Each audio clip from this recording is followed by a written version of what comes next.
En fyrirtæki sem í eigu dóttur bæjarstjórans í Kópavogi fékk reyndar 3,5 milljón króna fyrir afmælisrit bæjarins sem kom átti út árið 2005. Ritið ekki enn komið út, liggur óklárað á bæjarskrifstofunum. Fyrirtækið hefur verið í milljónatuga viðskiptum við Kópavogsbæ á þeim tíma sem Gunnar hefur gegnt þar æðstu stöðum sem sjaldnast fara fram í kjölfar útboðs. Bæjarstjórinn sjálfur kvartar undan ofsóknum í sinn garð og dóttur sinnar og fagnar frekari skoðun. Og það þungt í starfsmönnum hans í Framsóknarflokknum í Kópavogi en þeir sitja nú á fundi vegna málsins.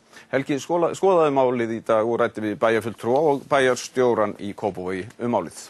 Ríkisútvarpsins sagði frá því síðastliðinn fimmtudag að fyrirtækið Frjáls miðlun sem í eigu dóttur Gunnars Birgissonar bæjarstjóra í Kópavogi hefði fengið samtals 51 milljón króna í sinn hlut vegna viðskipta við Kópavogsbæ á síðustu 10 árum. Fyrirtækið Frjáls miðlun samkvæmt ársreikningi þess auglýsingastofa sem rekin á heimili dóttur Gunnars og eiginmanns hennar í Kópavoginum. Upplýsingarnar viðskiptin komu fram í skýrslu sem minnihlutinn í Kópavogi óskaði eftir vegna grunsemda að fyrirtækið hefði verið í miklum viðskiptum við bæinn. Samkvæmt skýrslunni að ræða fjöldan allana verkefnum sem tengjast útgáfu fyrir bæinn en reikningarnir sem greiddir hafa verið fyrir þessi verkefni eru nokkur 100 á 10 ára tímabili. Upphæðirnar eru á bilinu 2,5 milljón upp í rúmar 8 milljónir á ári síðan árið 2000. Eftir því sem næst verður komist voru 2 af þessum verkefnum sett í útboð, auk þess sem gerðar voru verðkannanir í önnur 2 skipti. Kastljós hefur skoðað nokkur þessara verkefna og þar kemur ýmislegt í ljós. Árin 2004 og 2005 greiddi Kópavogsbær þannig alls 12 sinnum fyrir gerð 30 síðna afmælisrits sem kom átti út árið 2005 á 50 ára afmæli Kópavogs. Árið 2004 fékk Frjáls miðlun greiddar 800.000 fyrir gerð ritsins en árið 2005 numu greiðslurnar 2,5 milljónum króna. Samtals voru því fyrirtækinu greiddar 3,4 milljónir fyrir afmælisritið. Það athyglisverða við þessar greiðslur að afmælisritið hefur ekki enn komið út. Kastljós óskaði eftir nánari upplýsingu þessar greiðslur frá starfsmönnum bæjarins og þá kom í ljós óklárað handrit þess á bæjarskrifstofunum. Þar var búið að setja upp myndir frá Kópavogi en texti handritsins hins vegar og annar frágangur var eftir. Svipaða sögu að segja af gagnvirku götukorti sem bærinn hefur þegar greitt rúma 0,5 milljón fyrir í 4 greiðslum á árinu 2005. Götukortið samkvæmt skýrslunni ætlað til notkunar á vef sveitarfélagsins og á að sýna með gagnvirkum hætti götunúmer og götur innan bæjarins. Nú 3 árum síðar það þó enn hvergi sjáanlegt á vefnum. Þegar Kastljós óskaði eftir því að sjá kortið kom í ljós 5 blaðsíðna kort á skrifstofu bæjarins sem til var á tölvutæku formi en var þó ekki klárt til notkunar á vefnum eins og til stóð. Í skýrslunni vekja einnig athygli fjölmargar greiðslur á síðustu 5 árum vegna svokallara umhverfisviðurkenninga. Slíkar viðurkenningar eru árlega veittar 5 til 10 fyrirtækjum eða einstaklingum sem þótt hafa staðið sig vel í umhverfismálum. Frjáls miðlun hefur á þessu 5 ára tímabili tekið við 14 greiðslum vegna hönnunar og frágangs á slíkum viðurkenningum. Alls hefur bærinn greitt fyrir þetta 2,5 milljón króna á 5 árum. Kastljós fekk í dag að skoða umræddar viðurkenningar og þær líta svona út. Að ræða innramað viðurkenningarskjal með nafni og mynd. Kastljós hefur spurst fyrir kostnað við samskonar viðurkenningar hjá sveitafélögunum í kring en þar misjafn háttur hafður á við viðurkenningar. Hvergi var þó kostnaðurinn í líkingu við þann sem kemur fram í skýrslu Kópavogsbæjar. Meðal annarra verkefna sem Frjáls miðlun hefur unnið fyrir bæinn eru til dæmis ljósmyndaverkefni sem bærinn hefur keypt fyrir 6,3 milljónir króna alls fyrir ýmis svið bæjarins, kynningarefni fyrir menningarstofnanir sem bærinn hefur greitt fyrir 6,7 milljónir króna alls og ársskýrslugerð en fyrirtækið hefur alls 15 sinnum fengið greiðslur fyrir gerð á 4 ársskýrslum. Kostnaðurinn við það 5,2 milljónir. Umrædd skýrsla sem gerð var að beiðni minnihlutans í Kópavogi tekur einungis til síðastliðinna 10 ára. Viðskipti Kópavogsbæjar við fyrirtækið Frjálsa miðlun hafa hins vegar staðið mun lengur og þannig sá fyrirtækið ársskýrslugerð fyrir Kópavogsbæ í nokkur skipti á árunum 1990 til 2000, auk þess sem það sinnti öðrum verkefnum. Fyrirtækið stofnað árið 1990, sama ár og Gunnar Birgisson tók fyrst sæti í bæjarstjórn Kópavogs sem oddviti sjálfstæðismanna. Síðan hefur Gunnar verið formaður bæjarráðs og bæjarstjóri frá árinu 2005. En þetta eru þó ekki einu viðskipti frjálsrar miðlunar við fyrirtæki eða stofnanir sem rekin eru fyrir skattfé og lúta stjórn Gunnars Birgissonar. DFF greindi nýverið frá því að frjáls miðlun hefði á árabilinu 1991 til 2009 átt í viðskiptum við Lánasjóð íslenskra námsmanna. Samkvæmt svari frá Lánasjóðnum námu þessi viðskipti alls 11,4 milljónum króna.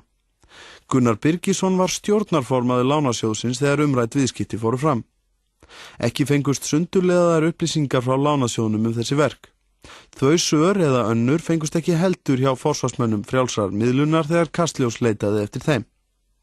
Guðríður Arnardóttir, oddviti Samfylkingarinnar í minnihluta bæjarstjórnar í Kópavogi, fór fram á það við umræður í bæjarráði síðastliðinn fimmtudag, sama dag og skýrslan kom út, að endurskoðendur bæjarins færu yfir efnið hennar og könnuðu til hlítar viðskiptin. Það er að minnsta kosti mjög margt í þessari skýrslu sem að þarfnast svara og ég að leita þeim svöru núna. Ég ekki búin að fá þau svör sem að ég hefði viljað fá. Það eru svona ýmis verk sem að hafa verið unnin sem að mér finnst svona, ég hef ekki fundið þau og enginn fundið þau og svona og það er verið að leita að þeim þannig að ég ætla nú ekki að fullyrða að þetta ekki allt eftir að koma í ljós en að minnsta kosti virðist vera býsna djúpt á þessu. Heldur að það hafi verið stundu viðskipti við þetta fyrirtæki vegna tengslana við bæjarstjórn?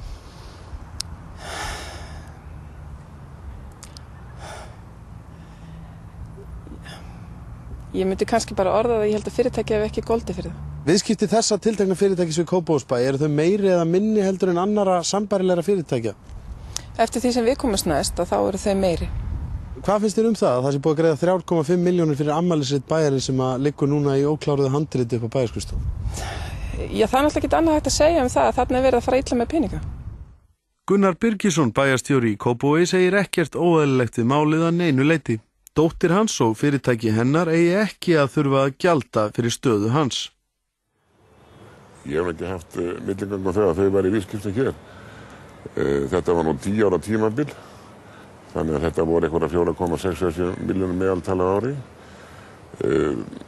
Þessi fyrirspurn kom fram, henni var svarað og síðan er þessi skítapólitík sem kom frá Samfylkingunni að reyna svona að gera þetta mjög tortryggilegan og í fyrsta lagi síðan að ráðast á dóttur mín og hennar fyrirtæki. Það virðist vera eitt af helstu stefnumálum Samfylkingarinnar því að málefna fátæktin er algjör. Hún á ekki að gjalda þess að vera dóttur mín ef hún er samkeppnisfær í verðum og gæðum við aðra að þá hún á að jafna möguleika. Hún á heldur ekki að njóta þess að vera dóttur mín. Hún má vera bara til eins og hvert annað fyrirtæki.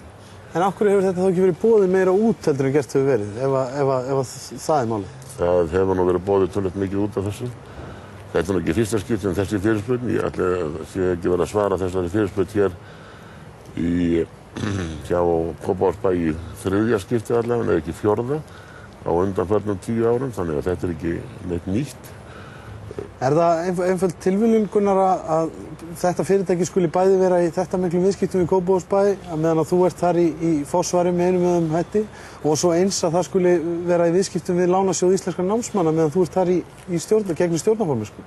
Er það tilviljun? Já, ég tók við stjórnarformennsku 1991 á Lánasjóðunum. Ég held að ágæta fyrirtæki hafi unnið einhverja 2 eða 3 ársskýrslur samkvæmt tilboða sín þeim tíma. Það er nú 15 ár síðan og ég held að engin viðskipti hafi verið milli þessa fyrirtækis og Lánasjóðsins frá 1997-98. Þannig að það er nú langt til selst ef það er að fara í þau mál. Við fórum inn í dag og skoðum nokkur af þessum verkefnum. Það er til dæmis afmælisrit sem var gert fyrir Kópavogsbæ. Það er búið að borga 3,5 milljón fyrir það. Það er ekki tilbúið og liggur hérna í hálfkláruðu handriti hérna inni. Það verið borgaðar einhverjar milljónir fyrir umhverfisviðurkenningar sem eru skildir sem að fólk fær afhendar í römmum. Finnst þér það eðlilegt? Að það sé verið að borga fyrir verkefni sem er ekki kláruð? Varðandi afmælisritið þá var sérstök afmælisnefnd sem var hér í gangi. Ég átti ekki sæti í henni eða eitt eða neitt. Það voru þáverandi bæjarstjórar sem stýrðu henni og ég hafði ekki einu sinni hugmynd um það hvað var þar fór fram. Það afmælisrit var unnið núna eftir þess að ég er búin að kynna mig málið og lá klárt fyrir utan texta í það sem átti að vera unnið á okkar mönnum. Varðandi þessar umhverfisviðurkenningar þá get ég ekki skýrt það að vera sviðsstjórinn sem er yfir þeim málaflokki skýra það. En ég veit ekki hvort það sé neitt óeðlilegt við það. Og það kom til að í síðasta bæjarráði að endurskoðendur bæjarins myndi fara yfir þessi viðskipti. Ég fagna henni sérstaklega, þá kemur bara í ljós hvað í gangi hér, hvort það sé eitthvað óeðlilegt eða ekki. Og ég vil bara fá það upp á borðið og fá bæði mannorð nýtt og hennar hreinsað. Kastljós hefur heimildir fyrir því að seinnipartinn í dag hafi framsóknarmenn boðað með stuttum fyrirvara bæjarmálafund vegna skýrslunar viðskipti bæjarins við frjálsa miðlun. Framsóknarmenn eiga einn bæjarfulltrúa í bæjarstjórn Kópavogs og mynda meirihluta með sjálfstæðismönnum undir forystu Gunnars Birgissonar. Þeir framsóknarmenn í Kópavogi sem Kastljós talaði við seinnipartinn í dag sögðu að umfang viðskipta bæjarins við dóttur bæjarstjórans hefðu komið þeim í opna skjöldu enda hafi þeir ekki talið þau svo umfangsmikil. Samkvæmt sömu heimildum var ekki talið útilokað fyrir fundinn að meirihlutaslit yrðu þar til umræðu enda væri þungt í framsóknarmönnum vegna málsins. Það verður áfram fylgst með þessu máli hér í 10 fréttum á eftir. En eftir augnablik ætlum við að heyra í 2 sérfræðingum í Evrópumálum sem hafa ekki trú á að Íslendingum verði sýndur mikill skilningur í viðræðunum við Evrópusambandið. Svo skiptum við niður á Austurvöll og heyrum meðal annars lag með hljómsveitinni Esju. Kastljós greindi í gær frá 4 milljón króna greiðslum Kópavogsbæjar til dóttur núverandi bæjarstjóra vegna verkefna sem liggja ókláruð á skrifstofu Kópavogsbæjar.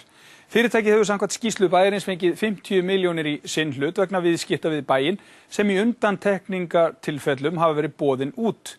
Flosi Eiríksson, bæjarfulltrúi Samfylkingarinnar, segir skýrsluna hafa leitt í ljós að hann og aðrir bæjarfulltrúar hafi vísvitandi verið blekktir þegar rangar tölur voru gefnar upp varðandi viðskipti við fyrirtækið árið 2002. Hann vill að viðskiptin verði rannsökuð lengra aftur og að sama verði gert varðandi viðskipti fyrirtækisins klæðningar við Kópavogsbæ. Flósi, byrjaðu bara að segja mér frá því hverju þú komst að þegar þessi skýrsla kemur út núna svona í þínu megin og... Þegar við förum að skoða þessi gögn, ég og mínir félagar í Samfylkingunni, þá kemur í ljós að svör sem ég fekk árið 2003 kostnað við ársskýrsluna voru röng. Þá var lagt fram í bæjarráði mitt ár 2003 gögn sem segðu að frjálsmiðlun hefði fengið 1125.000 krónur fyrir ársskýrslu fyrir árið undan. Svo kemur fram hér að þeir fengu rúmlega 1700.000. Það gríðarlega alvarlegt mál ef að kjörnir fulltrúar geta ekki treyst þeim fulltrúum sem eru lögð fram, þeim gögnum sem eru lögð fram í bæjarráði, bæjarstjórn bæjarins.